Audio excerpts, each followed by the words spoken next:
Tom Fondle. Making your way in the world today takes everything you've got. Taking a break from all your worries sure would help a lot. Wouldn't you like to get away? Welcome to Black Guy White Movie with your host, Maxwell Michael Towson. No, just put it back on. I'm not even joking. Thank you for joining us on another week of Black Guy White Movie. I'm your host, Maxwell Michael Towson, and this is week 12 of the nonsense, so thanks for coming back. No matter where you're joining us from, we appreciate you being here with us. So, apparently I have to apologize this week because a lot of people had hit me up about the christening that I went to, or the blessing, however you want to put it. And they were kind of wondering what was going on, how was it, what happened with it. It wasn't that bad. I ended up going to one of those mega churches. Like, I've never been to a black mega church before. I've been to a couple white ones, even though I don't believe in any of this. Like, I've seen these mega churches. The black mega church easily has some of the best production value I've ever seen. In a church anyway. Like, these guys weren't fucking around when it came to production value, making sure that they had... Okay, so they literally had a skit of the TV show Martin doing, I guess, a commercial break. Like, I guess the pastor wasn't ready yet, or the choir was just not in the mood, but in the middle, they had a commercial break with a skit of the TV show Martin. It was the craziest shit I've ever seen. And then they follow up with that. You know what? I will say this. The only minus that they had throughout the whole thing was that they had Windows 95 graphics for some reason for like when they put up somebody's name or some shit. It was the oldest looking graphics I ever seen. Like that Windows 95 blue background with the white font. Shit was terrible, but everything else was on point. System, like speaker system, sound was on point. They had somebody doing sign language. I mean, everything looked great. It felt like you were at a concert for like Kendrick Lamar or what's his name, Chance. It was a Chance concert with a choir in the background, and that's what that shit felt like. It was a lot of production value going into the shit. It was crazy. Either way, I had a good time. It was good to see my friends. Everything went well. It was straight. So for the people that asked about that, it went well. It was fine. We're actually a little late this week dropping the episode only because I had a busy fucking weekend. And so if any of you are judging me, I just hate you. So it doesn't matter. But let's just get right into it. So what's going on this week? So on the quick notes, because mostly I'm going to talk Comic-Con. It was Comic-Con this weekend. I really don't know what else you want me to talk about, but mostly, if you're not into Comic-Con, this might not be your episode, because I'm mostly going to talk about superhero bullshit, anything that happened with Stranger Things, because they dropped a trailer where 11 came back. Let me tell you right now, between Thrones and Stranger Things, you're not going to be able to talk to me when these shows come on. Like, I will binge watch Stranger Things straight through. You won't catch me that weekend. I think it's Halloween, and I don't even fuck with Halloween. Stranger Things it is. Now let's get back focused. So, Girls Trip director Malcolm D. Lee signed on to a first look production deal with Universal. He definitely deserves that. Girls Trip is an amazing film, very funny. I'm going to take a L later in the Are You Dumb section because I was talking a little bit of shit about Girls Trip, but we'll get there when we get there. But Malcolm D. Lee just signed on for a first look production deal, so that's good for him. So we'll have a couple more black directors and auteurs out here doing their thing, especially with a first look deal. So most likely, most of his shit will get greenlit moving forward, unless it's just complete trash. But most likely, he should be good. So that's a great thing. Kiersey Clemens, who's in The Flash as Iris West. That's just a sidebar. She just signed on to star in the drama Hearts Beat Loud. So good for her. She'll be doing her thing. The movie follows a Brooklyn record store owner who struggles to accept change as he's forced to let go of both his shop and his daughter, who's Clemens, during her last summer before college. So that sounds like a good little drama and family drama character piece for her. So that'll be dope. Also, Nicole Ari Parker and her husband, Boris Kodjoe, is probably been black love goals forever. I mean, I'm sure they're out here doing some shit behind the scenes. You know, I mean, no marriage looks this perfect, but beautiful family, beautiful couple, beautiful everything. And ever since the Soul Food TV show, we all know this has been everybody's girl since then. But she just signed on to star in the indie comedy Head Shop. So that'll be coming out, I want to say it's next year, right? I think that comes out next year. But she's going to star as a therapist who, after a devastating loss, tries to reconnect to her roots by opening her new office in a neighborhood that's very resistant to her services. So I think they just mean a black neighborhood. I don't know why they can't just say a black neighborhood or urban, because that's their favorite thing to call us, is urban. Even though a lot of different cultures live in urban areas, but sure, we're urban. So that'll be coming out. I definitely think that's next year. But I'm probably lying to y'all because knowing movies, they'll push it back to like 2020. And then I'm just talking about this shit for no reason. But definitely check out that. So that'll be dope. And now let's get into the news of the week. Tom Fondle. Earlier this year, a movie came out that had all the Black Greek organizations just really in their feelings. Like they were really hurt about this film that dropped called Burning Sands. It first premiered at Sundance, and then Netflix bought it because it was a great success at Sundance. So Netflix was hopped in their mentions and said, you know what, let's just go ahead and bring it onto our platform. And so these Black Greek organizations can be really fucking upset. Sidebar to this, shout out to my girl, Melissa Jones, who was the producer on this movie. Black chick. She went to the same film school as I, AFI Conservatory. So definitely shout out to her. Keep doing your thing. But Burning Sands just hurt so many feelings. And the movie ended up, just because of the hurt feelings, because normally when these type of movies come out and they build some type of buzz, even if it's negative in some aspects of it, it's still going to do well for the creators and the director. And we found now that the director is about to be doing his thing. He's signed on to a huge franchise. Let's go to Watch It News for the report. The fourth film in the successful The Purge franchise has found a director. It won't be series founder James DeMonaco, though. Instead, The Purge 4 will be directed by Gerard McMurray.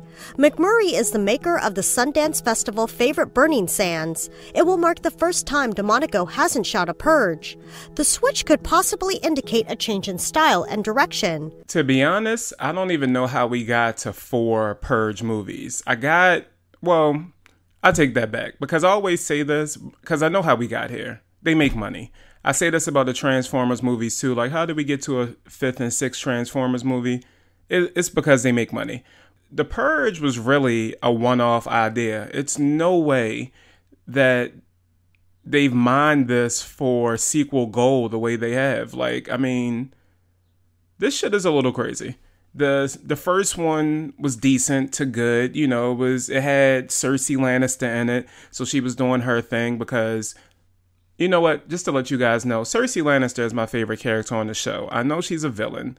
I understand Game of Thrones usually like makes you guys root for Dany or Tyrion or Jon, whoever the hell. But Cersei to me is amazing. Anytime you get a Cersei scene, you know that the plot is going to be moving forward. She never just has scenes where it's just bullshit happening. So to me, anytime I see Lena Headey, I know it's going to be some great acting, and she's going to do her thing. So the first one has Cersei Lannister.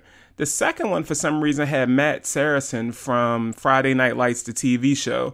If you've never seen that show, sidebar, definitely watch that. That's some of the best television work I've ever seen, like acting, directing. Just the overall feel of a high school town that's just engrossed with football. It's an amazing show. But the second one had Matt Saracen. The third one, for some reason, just was a random all-out war and a political thing. What the hell? So I guess this fourth one, I don't know, maybe they'll be in like Harlem or something since they got a black director this time. Because, you know, that's definitely going to be the thing they do. Like, hey, let's make sure we put them in a black neighborhood just so we can see the Purge from a different mindset, a different point of view. Hollywood, I can see right through you. Hopefully, this will be a dope little film. It'll move some well, it'll get him to the next thing. Like right now he's in a franchise, so hopefully his next film will be, something that he wants to do, something that came from him. So shout out to Gerald McMurray. And I'm happy for you. Definitely do your thing on this. Make this a hit. It's definitely going to come out because they want as many Purge movies as possible. I think we're on like the 9th Saw movie right now. Anyway, they can make these movies, make them. I mean, honestly, Gerald, if you can turn this into, who was that? Justin Lin that did all those Fast and the Furious movies. Turn this into your Fast and the Furious where suddenly you the one that's making it poppin'. If you got to, go and get The Rock because The Rock makes everything better, and just hold it down, man. Just keep moving, keep getting these checks, and I'm looking out for it. Tom Fondle. Comic-Con was this weekend, and they gave us they just gave us so many great things. I'm just jealous every year of people that go to Comic-Con. Although I'm not with standing in lines, and I don't like to be around too many people. So I'm jealous in the sense that they get to see these exclusives before I get to see them. But I'm not jealous that they have to stand in line and talk to random people and spend money just to go. I mean, it's just, I'm getting a little bit of anxiety just thinking about being around that many sweaty, dirty, disgusting people. Yeah, it's just not, maybe I'm not jealous. So, but Comic-Con was this weekend. They always give us so many great things, a wealth of everything. Every studio is normally there just trying to top one another because now it's become this TV and film thing where it used to be about comics. But now we get every trailer. People drop full like TV episodes. I'm just pretty much going to talk about the shit I care about. I'm sure it was a lot more stuff, but I mean, I don't really give a fuck about that. So let's start with Stranger Things. They dropped a new trailer. It was probably one of the best TV trailers I've ever seen. Like they had Michael Jackson Thriller as the background music. It's dropping on Halloween. They gave me everything I needed in a trailer. The only problem I had with it was that it kind of focused on Will a little bit too much. Now, if you watch Stranger Things, Will is the kid that got, well, if you don't watch Stranger Things, Will is a kid that he was pretty much the MacGuffin of the whole TV show. Like we got to see Will and his friends all together at the beginning. And then Will was kidnapped. So we didn't see him for like the next 9 episodes at all. So for example, if you're the actor that plays Will, you probably got that first script and you were sitting there thinking, damn, I'm a star of a TV show, like this is gonna be dope, and then they just didn't see you anymore. Like literally between, I want to say we saw him in episode 1 and then you see Will again maybe in episode 8 or 9. Yeah, I think it was maybe 8 or 9, whatever it was. But you don't see Will's ass anymore. But yet this trailer kind of focused on Will. And to be honest, Will is the Doug of like The Hangover. Like we're not that interested in Will. We don't care about him. You see how they bench Doug in every Hangover movie? That should be Will. We should never see Will. We don't really care about his life. Like he's just the one that kind of pushes us forward. He starts the inciting incident. Like that's all we need Will for. This trailer was focused on Will. It looks like it's about to be a Will-centric season. So let's just get back to the kids we know. Like don't stick to the rivers and the lakes that you used to. Don't be out here doing extra things. But it was also dope to see 11 might be coming back, which is the little girl in the series. So that'll be dope to see 11 back. So that trailer had me hyped. I've watched it no less than 20 times already. You can call me a geek if you want, but I don't care. But that trailer is a dope ass trailer. Same thing with Marvel dropped the Thor Ragnarok trailer. Also was dope to see the Hulk just being, I think Marvel just gets my heart sometimes. Like, I mean, Planet Hulk is a dope ass series, and for them to just be dropping these gems like this is amazing. Also great to see my girl in it, Tessa Thompson. She's crushing the game. Like the only minus Tessa has ever had in her life was trying to say John in Creed when she was supposed to be a Philly girl, and like her line was like, "This table's a John, you're a John, I'm a John." It's like, Tessa, what what are we doing here, boo? Like, why you let them set you up like this? You know those Philly Jones was going to run up on you and be like, nah, you ain't say it right. They probably going to run up on me because I haven't been to Philly in a couple of years now. So I don't hear the like tone, like I can't quite get the accent right. So I'm probably saying John all fucked up. Either way, that's the only minus Tessa has on her report card ever in life. Because besides that, she's out here crushing the game and looking gorgeous while she does it. So shout out to her. The Thor joint dropped. It looks great. I also it's funny to me, like every Thor trailer, like Thor's the only one that always has to have his shirt off in every Thor trailer. Like they don't do this to Captain America. They don't do this to Iron Man. I ain't even see, did they do that to Black Panther? I don't know. I'll have to watch that trailer again. But every Thor trailer, it's like, hey, we need him to be almost naked. Like that's Thor's thing. He needs to be naked. And talking about Black Panther, so they dropped some footage of Black Panther there at Comic-Con. Apparently it got a standing ovation, but to be honest, Marvel could literally just have dropped footage of Scarlett Johansson like putting on makeup and it might got a standing ovation. Like the Marvel hype machine is way too high right now. So I don't know if the footage is good or not. I'm accepting that it is because it's Ryan Coogler and he does his fucking thing.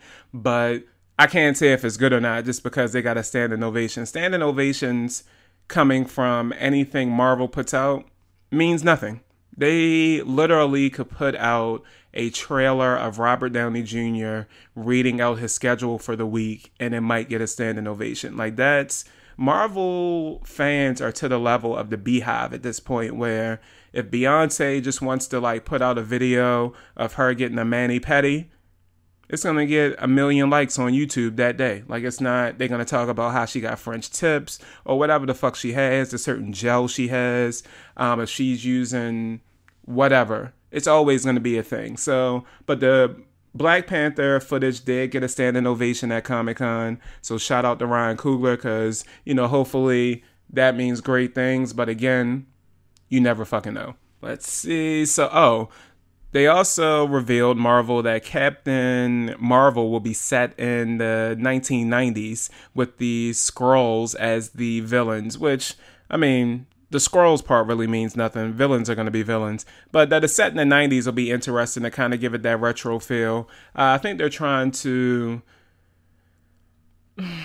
I think they're just not trying to have everything based on the Robert Downey Jr. Iron Man world. So if you kind of set some things up outside of that, but still drop all the Marvel Easter eggs and show us like a young, like Tony Stark's dad, like if you show him, I think Samuel Jackson's going to be in it, so it'll be a young Nick Fury. Shit like that will definitely keep the Marvel fans engaged, but by starting her in a different time period, setting her apart from everybody else, I definitely think it's going to be dope for that project. And hopefully it'll kind of be like Wonder Woman, where that was set up in World War I, I believe. So that kind of helped like set her own groundwork for what her story was going to be and who she was outside of the Justice League. Because if you set it in any other, like if you set it contemporary, like if you set it now and it's a contemporary film, then it's always questions of where's the rest of the Justice League? Where's the crew at? We've seen you hang out with them now. Why ain't they popping up?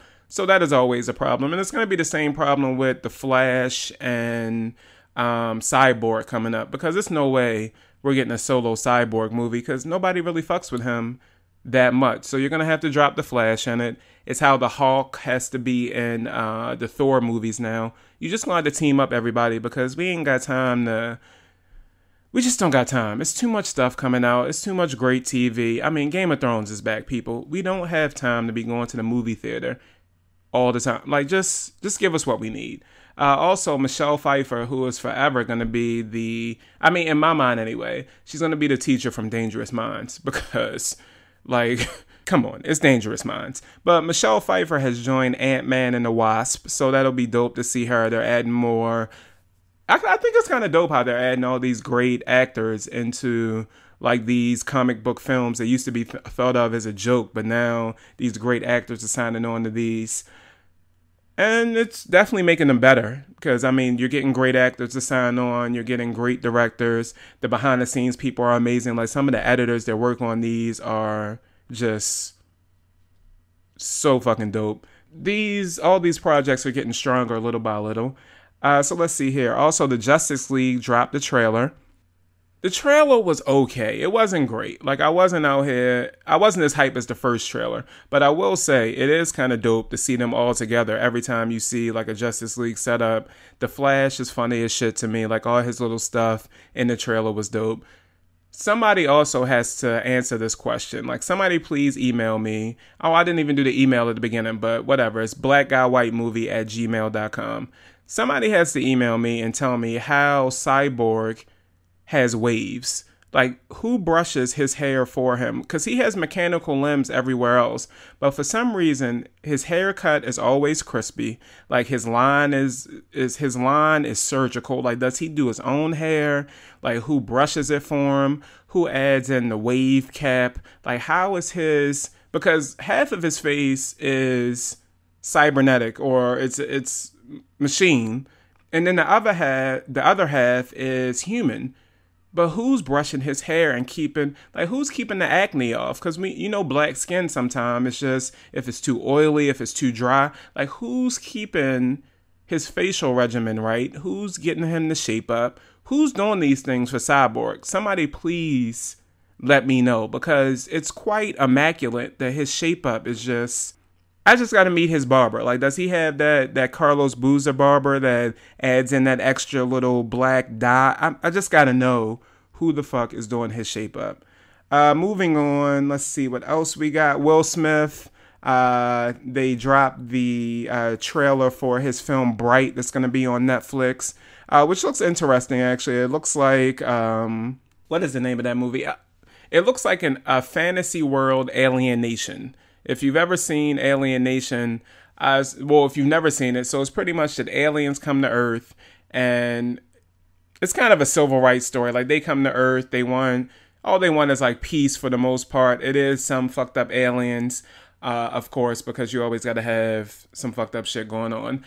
And, like, it ends up being a cop duo that are together. Like, one's human, one's alien, and you see how they kind of come together as a unit throughout certain things when they're out investigating stuff or whatever the case. You'll see both worlds and how they came together as a unit. And this film feels like it's pretty much like that same basic concept, but it has fantasy elements to it. So that should be a fun ride, and it's Will Smith, so I'm definitely gonna check it out, because anything Will Smith does, you have to just at least respect it and salute it, because he's the Fresh Prince. Like, how are you not gonna respect the Fresh Prince? Especially when it was the black Aunt Viv. Although, we got to start talking about this, because no, it's the dark-skinned Aunt Viv. It's not the black Aunt Viv. Even though somebody did tell me it was the black Aunt Viv, but I had to look and say, I think both of the Aunt Vivs were black. Let's just go with dark-skinned Aunt Viv, because that was a better one. And let's just leave it there. Let's just move on from there and feel great about ourselves. What else do we got from Comic-Con? Oh, the Defenders screened their first episode at Comic-Con, and then we also got a new trailer. I'm just happy to see Luke Cage out here doing his thing. That's all I was really worried about. So we can just move on from that, because I'm good with that. And it looks like that's it. So I've ran out of things I care about at Comic-Con. Yeah, so now I'm done. Let's just move on to the next thing. This is Are You Dumb? On Black Guy White Movie. This week's Are You Dumb goes out to me, actually. I'm this week's subject, Are You Dumb? So I fucked up earlier this year by judging a book by its cover. The trailer for Girls Trip came out, which is the new film that has Queen Jada Pinkett Smith, Queen Latifah, Tiffany Haddish, and one of the loves of my life, Regina Hall. And when the trailer first dropped, it just wasn't a good trailer. Like, one in particular scene in the trailer actually two scenes really I just wasn't feeling. One was Queen Latifah's car was being repossessed. And she decided to offer the driver to show her titties in order to get the car back. Stupid as fuck. And then another was when Jada was... What the fuck is that shit? I it's not hang gliding, whatever the fuck, zip lining. She was zip lining and then she pees on herself in the middle of the zip line.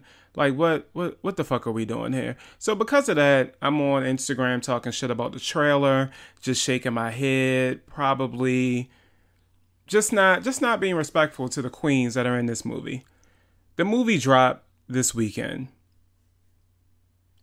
I gotta say, it's a dope-ass movie. And obviously, a lot of people agree. It's gonna be in second place behind Dunkirk. But it made about $30 million this weekend. It's the biggest opening for an R-rated comedy this year, which is a hard thing to do. Like, R-rated comedies have been struggling lately.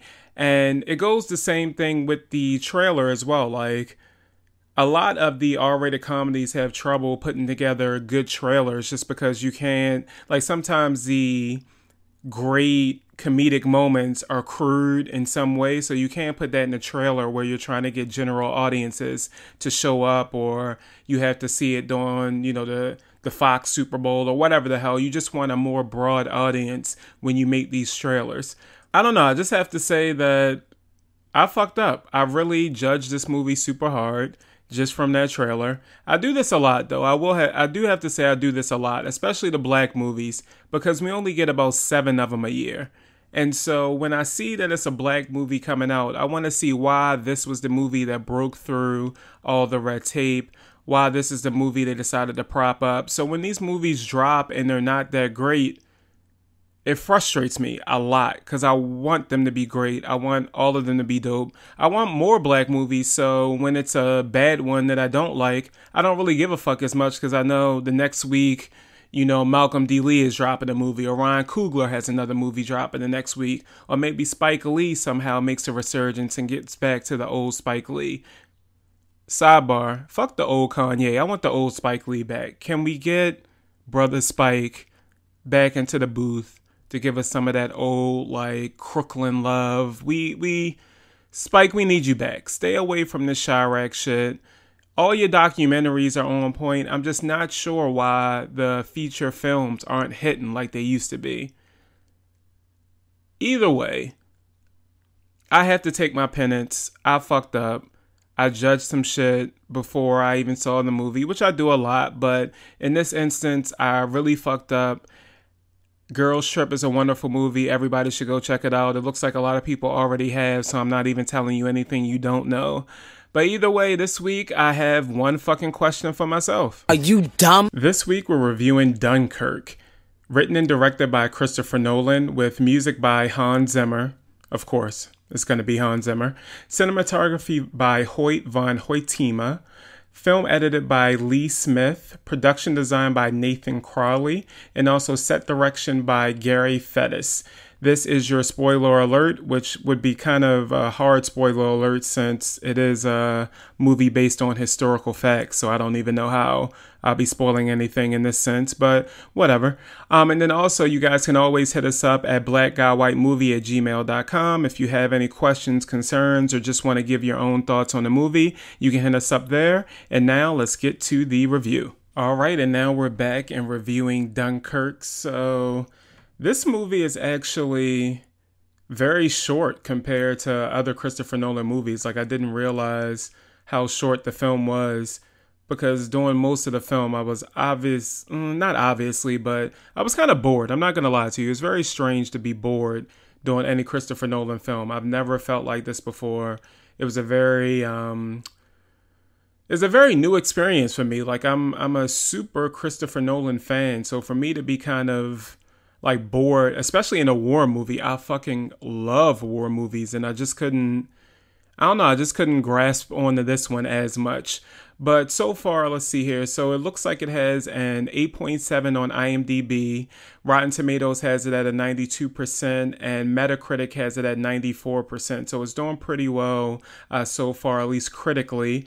So that's good. And I believe this weekend, so it made $50.5 million at the box office this weekend, which is huge numbers. It's going to be number one, of course, followed by Girls Trip. So shout out to Girls Trip once again. So let's see here. And so it looks like the movie is doing pretty well. It has a A- cinema score. So that's after everybody comes out. So it looks like, it's doing well. People are loving it. The movie's making money. It was made on a budget of $150 million, and so far worldwide, it's made about $105.9 million. So it's definitely going to get its money back. Chris Nolan will keep doing his thing, keep making money. Great. The movie itself. So initially, going into the theater, I was expecting this, which I got. I will say I got. I was expecting this expansive and huge, wonderfully shot movie, war film that was just going to be like, just blow me away. I got most of that except for the blow me away part. Like, I'm not quite sure what my problem was with this film. Like, it was moments.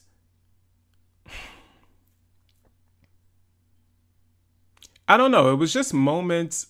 It was times where I just didn't care about anything with the characters. So let me set up the movie first of all. So the movie takes place in the 1940s during the Second World War. They filmed the whole movie in Dunkirk in France. So you definitely got realism to that as well. But it pretty much takes place in 3 separate narratives. So he's playing like tricks with time. You see 3 different main characters, or not necessarily main characters, but character groups. You see 3 different character groups. So the first one covers like a period on land where British soldiers are trying to be evacuated from the Dunkirk beach. And you follow this one character. As first, he's walking through the town, and you just see these pamphlets falling from the sky. And apparently the Nazis had dropped these pamphlets to kind of fuck with the British troops and have them just quit, like just give up. We have you surrounded on all sides. You're fucked. Just surrender to us or you'll die. And so you see on the pamphlets where the only, like everything else is in red where the Nazis are, and they're like, you're here and we're about to kill you, which was a dope scene. And they didn't even let you, which I love this part, they didn't even let you settle into the movie before that first gunshot went off and the Nazis was on the main character's ass. The main character in the movie, I had to go on IMDb to find out his name. His name apparently is Tommy. It was never mentioned in the movie. He rarely even ever talked. And to be honest, I don't really know shit about Tommy. I just know he's a troop. I know he has a sense, like he has a certain moral compass, which you find out later in the film. Also in one of his earlier scenes as well, you kind of find that out. But overall, it's just, yeah, I don't really know anything about Tommy. I didn't really care that much about Tommy as a character. So maybe that was one of the reasons that the movie just didn't move me as much, that I was supposed to be hanging on to this guy, Tommy, who was the main lead in the story. But yeah, he just gave me nothing throughout. So that storyline covered about a week. So you got to see Tommy. Let's just go by storyline. So you just see Tommy. First, he makes it to the beach after some of his regiment. They are running through the streets. He's the only one that makes it. He makes it to the beach, which is fortified by French troops, as the British are trying to escape and evacuate from that part of France. And Tommy gets to the beach. He sees a guy that is burying who he assumes is his friend. So Tommy was about to take a shit right where the guy was being buried. He changes his mind, which again, that gives you his sense of morality that, okay, so he sees this guy, he goes over, he helps the guy bury him. So that kind of ingratiates you to Tommy a little bit, where you understand, like, at least even during war, he's trying his best to still have some sense of humanity. From there, you see that it's about 400,000 men on this beach trying to be evacuated, but they only have 1 or 2 ships that are evacuating these men, and they're only going out little by little. So Tommy sees that the wounded are being evacuated first, so he decides to help one of the wounded guys and carry him through like this horde of people that are trying to get on these boats. They do move out of the way for Tommy, so he makes it through. He makes it to the ship in time that it's about to leave, but they kick him and his friend off, the guy that we saw burying the soldier earlier. So they kick them both off just because they only want wounded troops, and they're like, get the fuck out of here, move, we don't want you. And so you see the desperation of these men as they're trying to do whatever they can to get off this fucking beach. Like, this is all they have. They've been in this war forever and they're just trying to get the fuck out of here. Also, what was interesting in these scenes is the Germans, the Nazis, were dropping bombs on the beach. So it was just moments of where it was kind of creepy, where you would see these moments of bombs being dropped on the beach. Everyone would duck down for cover. And then once the bomber plane was gone, they would just stand up like nothing happened. Like that was just an everyday thing to them. So that was very creepy. In this scene, I want to say, of this movie, like so far, like from this setup, this shit was amazing. Like this was what I came in to see from the film. It was desperation. It was great action scenes where you can kind of see that, you know, this kid, Tommy, that was in this war wasn't really built for this shit. Like he wasn't necessarily ready to be in this war. And especially during this evacuation, it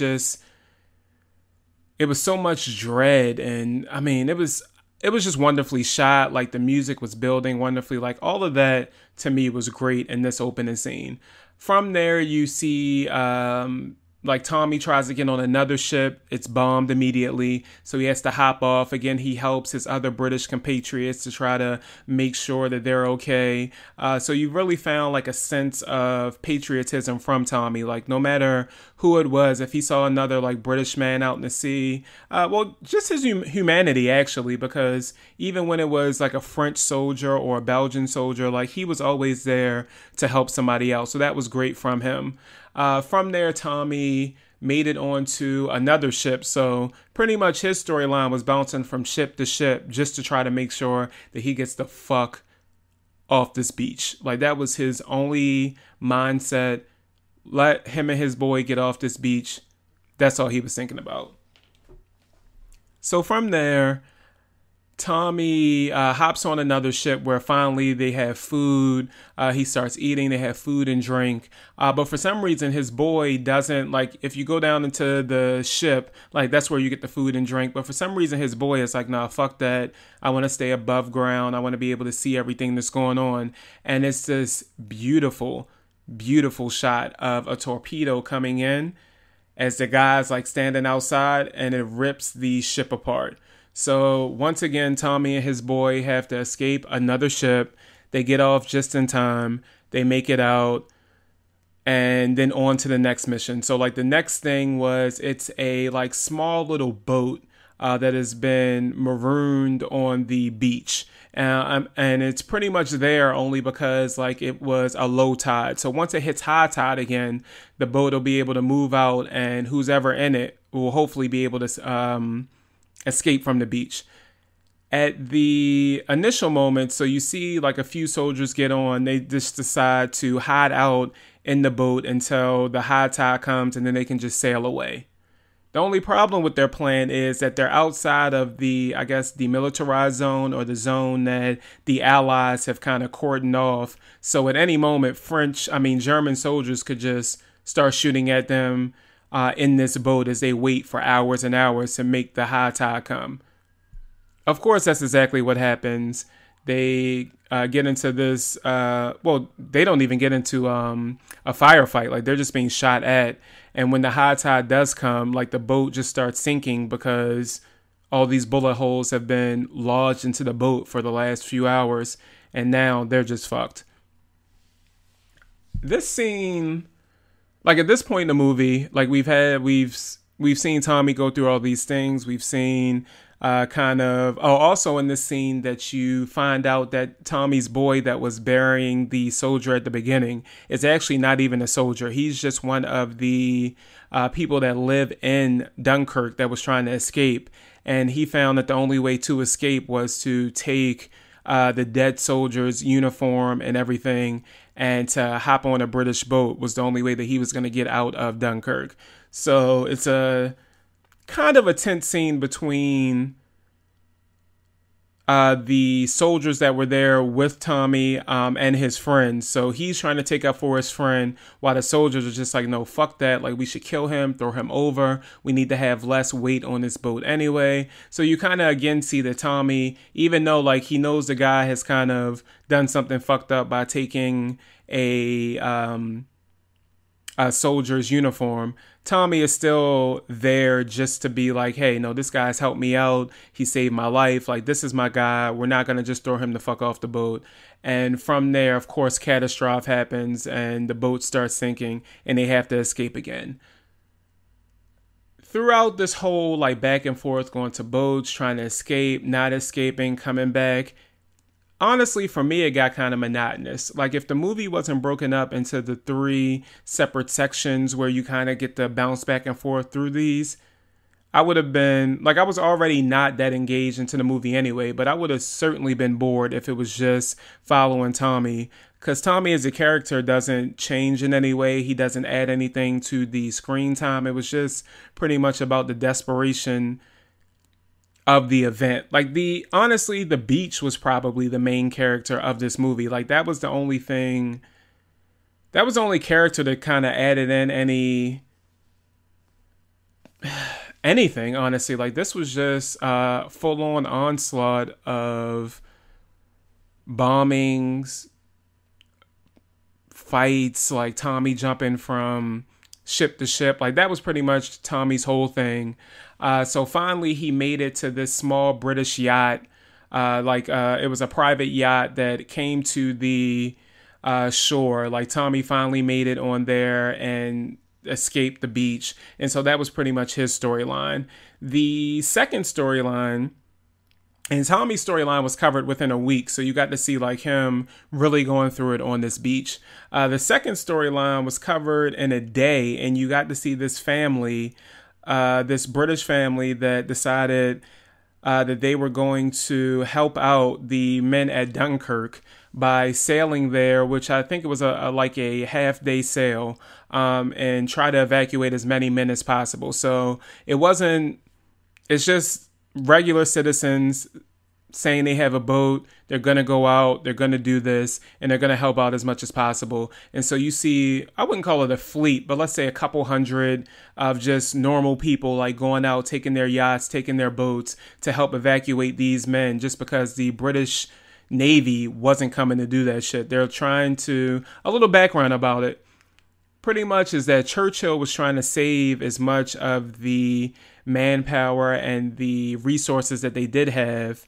And he only really wanted, out of the 400,000 men that were left on that beach, he only really said he needed about 30,000 of them to make his next offensive or whatever he needed to do. So he was willing to sacrifice the rest to the war effort, which, one, is fucked up, but two, is also kind of what happens in war. And that's why during the Tommy scenes, you didn't really see much of like anybody coming for them. That's why they had all this desperation bouncing from spot to spot. So for like these scenes with these regular people on the yacht, like you had this guy, his son, and his son's friend who decided to tag along. These scenes to me were they were the most intimate that they had in the movie. I did enjoy just the back and forth between the father and son. Like an unfortunate event happened to the friend, which I'll explain a little bit later. But these characters I probably connected the most with, only because they actually spent time to kind of give us a moment to understand what was going on in the character's world, why this father decided to go out just to help the war effort, because you later find out that his eldest son was also a British troop that was killed 3 weeks into the war. So little things like that kind of helped you understand and be on the side of the character, especially a man that had no reason to just want to go out and do this, but he just felt some type of patriotic need to do it. I just thought that was very dope. All their scenes had, like, I was more afraid of what was going to happen to them in their scenes, even though they were rarely encountered by any German troops or anything, or German ships, or, the German Air Force. Then I was worried about Tommy, who was actually in the shit. Like, these people I actually cared about. I wanted to know what was going to happen with them. Did they fulfill their mission? Like, I actually love these scenes, at least character-wise, the most. So for this father, his son, and the friend, they start making the trip. They come upon a sunk ship that has just one British soldier, like just sitting on the ship, because all his friends and all the other soldiers have died. They rescue this soldier. The soldier is one of Christopher Nolan's main actors, who played, who did he play in the Dark Knight series? Oh, he played Scarecrow in the Dark Knight series. So Scarecrow pops up. He's all shell-shocked. He's fucked up. And when he finds out that they're going back to Dunkirk, he flips the fuck out. He doesn't want to go back to this beach. He doesn't want to see this shit again. And him flipping the fuck out and them trying to calm him down ends up killing the son's friend, just by accident. Like, he pushes him out of the way and he just falls into, I want to say like a sharp edge or something like that. So the friend ends up dying from his wounds, which are honestly sad about in the film, because like this character wasn't even supposed to come along. He just hopped on the boat and said, hey, I want to help out. I want to do whatever I can. He comes along and does that, and then he dies for his effort. So you kind of felt like a certain kinship to him when he did die. You were sad for the son because he lost one of his good friends. So in that moment, even though the Scarecrow did it by accident, you were really hurt that some shit would happen to like this kid. And I don't know, for me, those moments were great. Even like the score during those moments were great. Like how it was shot on the sea was great. Like I just loved everything about like that second part. And then the third part that they kind of showed was these two fighter pilots. Well, it started with three. One of them is Bane, from the Christopher Nolan Batman series. So Bane is out there doing, well, I'm going to call him Bane and Mad Max because Tom Hardy is just a shit. So Bane and Mad Max together, they are like him, and two other guys are fighter pilots that are coming to Dunkirk because for some reason they only send, again they didn't want to send all these different people, or they didn't want to send all these resources. So they only sent 3 fighter pilots out to make sure that the evacuation is covered by air. One fighter pilot goes down almost immediately. Bane and the second fighter pilot kind of make it a little bit further until the second one goes down. And you see like how this, like their part of the movie is within an hour. So it's interesting to kind of see, like, for example, when the second fighter pilot goes down, he's saved by the father and son team in their yacht because they're headed toward Dunkirk. He crashes, so they come and save him. So you kind of see all the storylines start to culminate together. But you see him crash, I want to say an hour before. Well, not an hour, maybe about 25 minutes or 30 minutes before you actually see him saved by the family, since theirs is over a day and Tom Hardy and the crew is only over 1 hour. So the fighter pilot scenes, like this third part, you kind of see what happens at an accelerated rate than you have been seeing with everybody else. So that was kind of cool to see that. The fighter pilot scenes, though, weren't, I don't know, to me they were shot very weird. Like I didn't really know what was going on.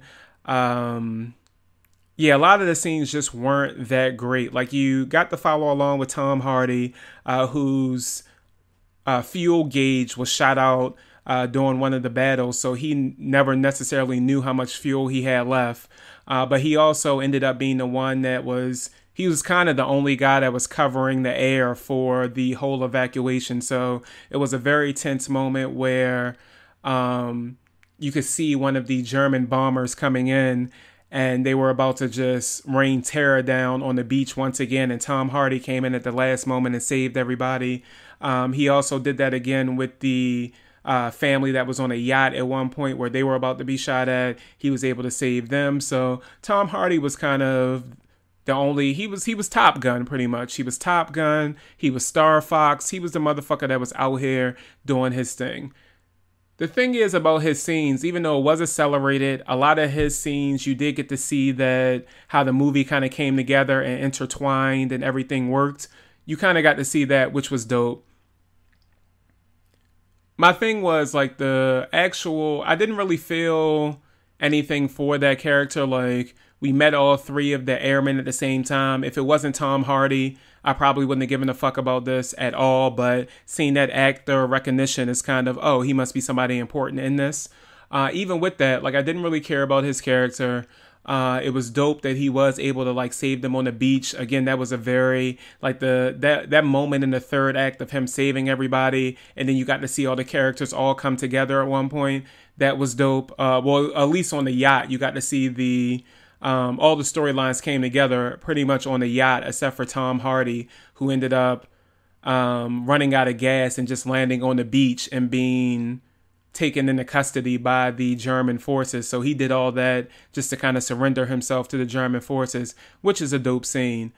But overall, it just wasn't like his storyline also meant nothing to me. So like 2/3 of the movie for me just weren't something that I thought was exciting or good. And I'm also thinking maybe there's kind of a disconnect to the story because historically, this isn't a big story for Americans. Like, I understand it because I like all these. I strangely like to read Nazi books, just books about that war, the Second World War. So I understood, like, again, I was hyped for Dunkirk and thought this was going to be some amazing shit. But I just think there's like a disconnect of what, I don't know how to put it, because it was this great Winston Churchill speech at the end of the film. I forgot the name of the speech, but that kind of like rallied the forces together, even though they lost this very important battle. It kind of kept the spirit going, and Churchill was just a master wordsmith, so he was able to put together something that was just great to keep the British spirit alive. But I'm kind of thinking this movie means more to Europe than it would to, or even Britain than it would to like any American going to see this film. Like, to me, it just wasn't, I don't know. I just didn't really care about many people in this movie. It was still technically brilliant. It was still shot well, except for some of those aerial scenes. But overall, I was just kind of not, I wasn't overwhelmed. I wasn't underwhelmed. I guess I was just whelmed, if that's a thing. Like, it just wasn't, this wasn't my favorite Christopher Nolan movie, and I'm kind of a Christopher Nolan stan, and it's kind of shocking to me to, like, I even take up for Interstellar, and that's not a great movie either, but I can definitely give you parts of Interstellar where you can delve deep into the character's background, the character's story, like the different hypotheses or whatever the plural of that is, that he was trying to make about time travel and love and humanity and things of that nature. But in this movie, I'm not seeing those layers peeled back as I normally would in a Christopher Nolan film. Maybe he needed to get his brother back in the booth with him, because I think he wrote this one by himself. But yeah, I don't know about this one. Yeah, this like Dunkirk wasn't my thing. So let's rate the movie. So how we rate movies is we either rate it if you should see it in theaters, if you should just wait to watch it on Netflix to Netflix and chill, if you should just wait to watch it on TNT, which means pretty much it takes about a year and a half before it gets on TNT, so you're not really interested in seeing the movie, but it's just some shit you're watching on a Saturday afternoon, or if you shouldn't see the movie at all. I'm kind of split on this one because it's Christopher Nolan, so I'm almost in the camp that you should always see all of his movies in theater. Like, I don't know why you wouldn't. You should see it in IMAX maybe. But just storyline for me, I'm going to have to go with Netflix and chill. Like, I think this movie is best. You're just at the house, you're relaxing.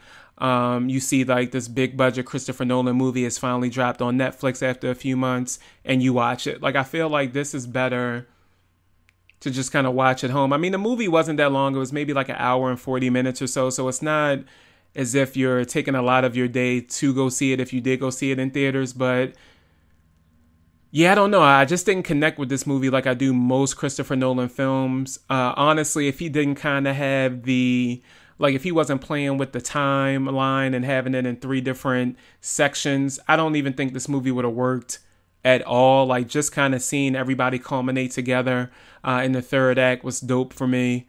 But just, yeah, this movie wasn't the one. Like, Dunkirk, I love the scale of it. I love how epic Chris Nolan makes all his films.